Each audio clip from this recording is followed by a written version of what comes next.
साक्षी निमंते आमने स्वागत करू आमनकर प्रिय अति प्रिय sister Mami Mohanty. Praise the lord sister. आज्ञा प्रेज द लॉर्ड समस्त को प्रभुंकर महान धन्यवाद। प्रभु महान परमेश्वर मो जीवन रे अनेक प्रकार कार्य करछंती। आम किछि नहे धूली मात्र किंतु से धूली रे प्रभु मते उठे आनिछंती। मु जो दिन प्रभु को जानिली जोटा भी कौन कौन हुए सब विषय प्रभु को शरण तले कहि दिए। मु आसीबी प्रथमे किछि समय न मिलले निमे जेमती गोटे मिनिट प्रार्थना करथिले तांगो मन मन छिड़ाई की से प्रकार मु छिड़ाई की मध्य मन मन 2 मिनिट प्रार्थना कर दिए। जो जगह भी जोटी जति कौन गोटे हैला कि कौन कहबो जदि मते सेठारे आंटू माडिया पे समय न थाए कि सुजोग न थाए तो मने मने गोटे सेकेंड रे आम प्रभु को नियमिया पर गोटे प्रार्थना कर दिए। तो प्रभु को धन्यवाद।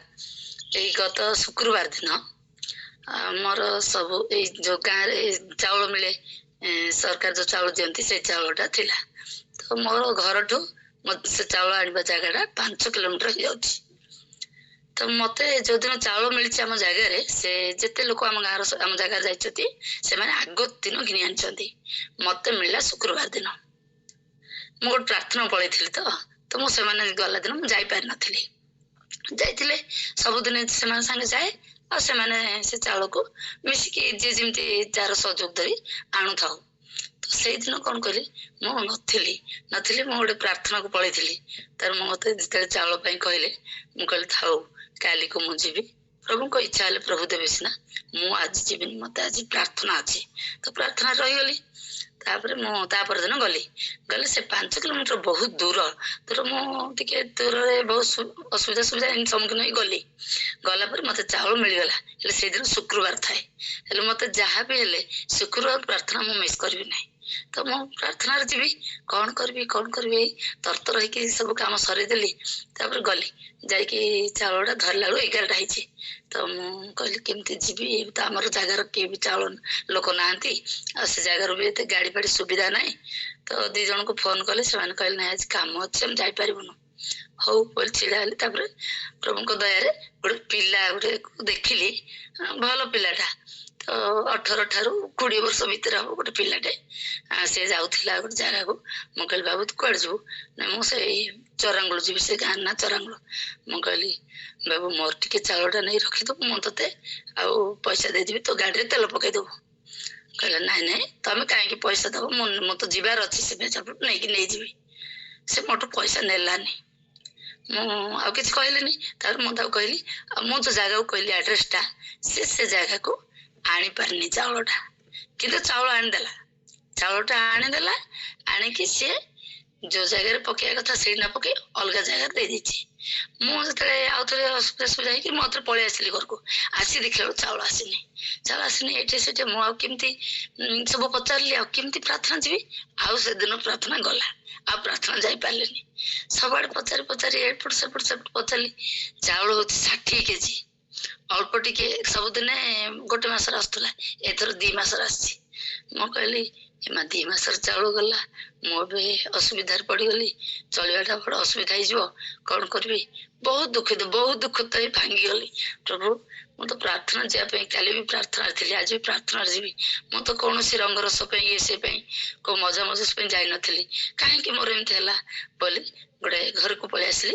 घर आसी गोटे 5 मिनिट 3 मिनिट खंडे प्रार्थना कली 3 मिनिट प्रार्थना कर सारी बाहर गली सब पचारि हो सारा हो पारानी। तापर गली आम पास्टर पास्टर कहले आज्ञा एमती काम हो गला आमे सब जाऊ तो से गाउली गुड़ाक प्रचार करने सब ने जानी था सब क्या ना मु कहली आज्ञा से ना कौन जानी बोले को लोकर आगे फोन करेंगे कि गाँव में पचारे आ से पिलाटा से गाँव तो आगे कहले 2-3 लोक फोन फान कले तापर कहले चलो जीवा से जगह पचार देवा से गाँव में। तो मत नहीं गले गलु से गाँटा एत बड़ गाँटा कोटे क्या पचारि एति कौन से पिला मत चिन्नी मत को चिन्नी से पिला मो ना जानी मु भी तार ना जानी मो चाउल देली से पिलाटा को ना भी पचारे କେତେ ମୂର୍ଖ କାମ ମୋର। ଯିଏ ବି ଶୁଣିଲେ କହିବ ଯେ ଏଠି ଗୋଟେ କେମିତି ଲୋକ, ସମସ୍ତେ ଶୁଣିକି ସେଭଳିଆ ବି ମତେ କହିଲେ। ତ ଆମେ କେମିତି ଗୋଟେ ସେ ପିଲାର ନାଁଟା ପଚାରିଥିଲେ, ଅନ୍ତତଃ ଆମେ କାହାକୁ ପଚାରିଥାନ୍ତୁ ଯେ ଏମିତି ନାଁ ତାର, ସେ କୋଉ ଗାଁର କୋଉଠର ବୋଲି କାହାକୁ ପଚାରିଥାନ୍ତୁ। ତ କିଛି ତ ଜାଣିନ, ତା ନାଁ ତ ଜାଣିନ, ତା ଗାଡି ନମ୍ବର ଦେଖିନ, ରଖିଲନି, କେମିତି ସେଇଟା ଆମେ ପାଇବୁ? ସବୁଆଡେ ପଚାର ପୁଚର କରିଦେଲେ। ତାପରେ ମୁଁ ଆଉ କିଛି କହିଲିନି, ପ୍ରାର୍ଥନା କଲି। ଦିନଟି ବିତିଗଲା, ଦିନଟା ପୁରା ବିତିଗଲା। ତାପରେ ପଳେଇ ଆସିଲି, ପ୍ରାର୍ଥନା କଲି, ଯେ ଚୁପଚାପ ରହିଲି। ପ୍ରଭୁ ଗଲା ମୋ ଚାଉଳ, କାହାକୁ କହିନି, ସାହି ପଡୋଶୀ ଘର ବାଡି କାହାକୁ କହିନି, କେବଳ ମୋର ସାନ ପୁଅ ଜାଣିଛି ଆଉ ମୋ ପାଷ୍ଟର ଜାଣିଛନ୍ତି। ସେତିକି ସମୟରେ ଆମ ଚର୍ଚ୍ଚ ଜଣେ ଭାଇ ଯାଇଥିଲେ, ସେ ଭାଇ ପ୍ରାର୍ଥନା କରିଦେଲେ। ଜନ ଭାଇ ଯିଏକି ବାକ୍ୟ ଦିଅନ୍ତି ହିନ୍ଦୀରେ, ଜନ ଭାଇ କହିଲେ ଆମର ବାପା ଅଛନ୍ତି, ଆମ ବାପାକୁ କହିଦେଲେ ଆମର କାର୍ଯ୍ୟ ହାଲକା ହେଇଯିବ ଆଉ ବାପା କାର୍ଯ୍ୟ କରିବେ। ତ ମତେ ବି ଗୋଟେ ବଳ ଲାଗିଲା। ତାପରେ ମୋର ସେ ବାକ୍ୟ ସବୁଦିନ ଥାଏ 118 ର 8 9 ଯେଉଁମାନେ ସଦାପ୍ରଭୁଙ୍କ ଉପରେ ନିର୍ଭର କର। ତ ପ୍ରଭୁଙ୍କ ଉପରେ, ମଣିଷ ମାନଙ୍କ ଉପରେ ନିର୍ଭର କରିବା ଅପେକ୍ଷା ସଦାପ୍ରଭୁଙ୍କର ଶରଣାଗତ ହେବା ଉତ୍ତମ। ଅଧିପତି ମାନଙ୍କ ଉପରେ ନିର୍ଭର କରିବା ଅପେକ୍ଷା ସଦାପ୍ରଭୁଙ୍କର ଶରଣାଗତ ହେବା ଉତ୍ତମ। ମୁଁ କହିଲି ପ୍ରଭୁ, ମୁଁ କାହାରି ଉପରେ ଭରସା ରଖିନି, କେବଳ ତୁମରି ଉପରେ ଭରସା ରଖିଛି। ଆଉ ତୁମେ ନିଶ୍ଚୟ ମୋ ଚାଉଳ କୋଉଠି ଅଛି ତୁମେ ଯୋଗାଇ ଦବ। କହିଲି, ପ୍ରାର୍ଥନା କଲି, ଚୁପଚାପ ରହିଲି, କିନ୍ତୁ ଦୁଃଖିତ ଅଛି। ଅବଶ୍ୟ ଚାଉଳଟା ପାଇନୁ, ଦୁଃଖ ଲାଗିବ, ଦୁଃଖରେ ଅଛି। ତ ଦିନଟା ପୁରା ଗଲା। ତାପର ଦିନ 10ଟା ବେଳକୁ ଆଉ ସେ ଯିଏକି ଚାଉଳ ଦିଏ, ସେ ଚାଉଳ ଲୋକ ଜାଣିଲା ନା ଯେ ସେଇ ଅମୁକ ଲୋକର ଚାଉଳ ହଜି ଯାଇଛି ବୋଲି। ତାପରେ ସେ ଲୋକ ଆସି ଘରେ ଡାକିଲା, ଭାଉଜ ତମ ଚାଉଳ ପାଇଲ? ନାଇଁ ନାଇଁ ପାଇନି। ନା ଆସ ଚାଉଳ ଆଣିବ। ସାଙ୍ଗରେ ମତେ ନେଇକି ଗଲା, ଚାଉଳ ଆଣିକି ଘରେ ଦେଇକି ଗଲା। ପ୍ରଭୁଙ୍କ ମହାନାମ ଧନ୍ୟବାଦ।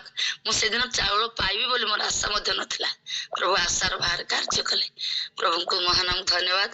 ସମସ୍ତଙ୍କୁ ପ୍ରେଜ୍ ଲର୍ଡ ସୁଯୋଗ ଦେଇଥିବାରୁ ଭାଇ ଭଉଣୀ ମାନଙ୍କୁ ମଧ୍ୟ ଧନ୍ୟବାଦ। ଥ୍ୟାଙ୍କ ୟୁ ମାମି ଭଉଣୀ, ଗୋଟେ ମୂଲ୍ୟବାନ ସାକ୍ଷ୍ୟ ଆପଣ ବାଣ୍ଟିଛନ୍ତି।